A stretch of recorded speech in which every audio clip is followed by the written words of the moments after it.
याद रखो कि इनमें से सिर्फ एक में भी मास्टर होके तुम प्रो ट्रेडर बन सकते हो। सारी सीखने का फायदा भी नहीं है और इनको मिक्स मत करना, ये फ्यूचर में तुम्हारे लिए अच्छा नहीं होगा। Harmonic patterns advance price patterns हैं जो एक स्पेसिफिक शेप फॉलो करते हैं जो फिबोनाची नंबर्स पर बेस होती हैं। ट्रेडर्स इन स्पेसिफिक शेप्स को यूज़ करके अपने फ्यूचर मार्केट को प्रेडिक्ट कर सकते हैं। मिसाल के तौर पर एक बुलिश बैट पैटर्न तब बनता है जब प्राइस 4 मूवमेंट्स का एक सीरीज बनाता है जो एम शेप का होता है। हर पॉइंट को एक्स, ए, बी, सी और डी के तौर पर लेबल किया जा सकता है और इन पॉइंट्स के लिए स्पेसिफिक गाइडलाइंस होती हैं। मिसाल के तौर पर पॉइंट एक्स से पॉइंट बी का वैल्यू 0.38 और 0.5 के दरमियान होना चाहिए। पॉइंट ए से पॉइंट सी का वैल्यू 0.382 और 0.886 के दरमियान होना चाहिए। यही फॉर्मूला दूसरे पॉइंट्स पर भी लागू होता है। इन स्पेसिफिक गाइडलाइंस को एक रियल चार्ट पर अप्लाई किया जा सकता है। अगर आप देखें कि प्राइस 4 मूवमेंट्स का एक सीरीज बनाता है तो आप हार्मोनिक पैटर्न्स टूल का इस्तेमाल कर सकते हैं इनको कंफर्म करने के लिए।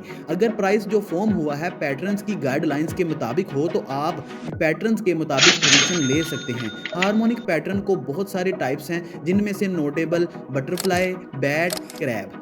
हर एक पैटर्न का अपना एक यूनिक वैल्यू होता है। स्पॉट गन एंगल्स एक टूल है जो मुख्तलिफ एंगल्स पर कंटिन्यूसली स्प्रेड होने वाली लाइंस डिस्प्ले करता है।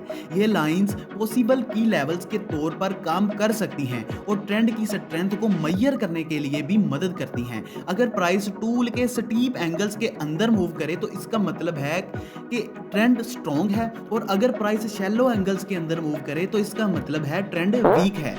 गन एंगल्स को अप्लाई करने के लिए सेटिंग्स में जाकर log price to bar ratio option को चेक करें, फिर मार्केट रेंज आइडेंटिफाई करें और उस रेंज के स्विंग लो और स्विंग हाई मार्क कर लें। रेंज के स्टार्ट पर एक सीधी वर्टिकल लाइन ड्रॉ करें और ट्रेंड एंगल टूल का यूज करें और फिर 45 एंगल को मेजर करें। गन फैन टूल का इस्तेमाल करते हुए उसे 45 एंगल पे एडजस्ट करें। वक्त एनालाइज की जाती है जब एक ट्रेडर मार्केट के बिहेवियर, कंडीशन और फ्लो को समझने की कोशिश करता है। मार्केट स्ट्रक्चर को एनालाइज करते वक्त अगर प्राइस हायर हाइज और हायर लोज फॉर्म कर रहा हो तो अप ट्रेंड स्ट्रक्चर होता है और अगर प्राइस हायर लोज और लोअर लोज फॉर्म करे तो ये डाउन ट्रेंड स्ट्रक्चर होता है। ब्रेक ऑफ स्ट्रक्चर तब बनता है जब प्राइस किसी ट्रेंड के दौरान अपने पहले वाले प्राइस पीक को तोड़ देता है।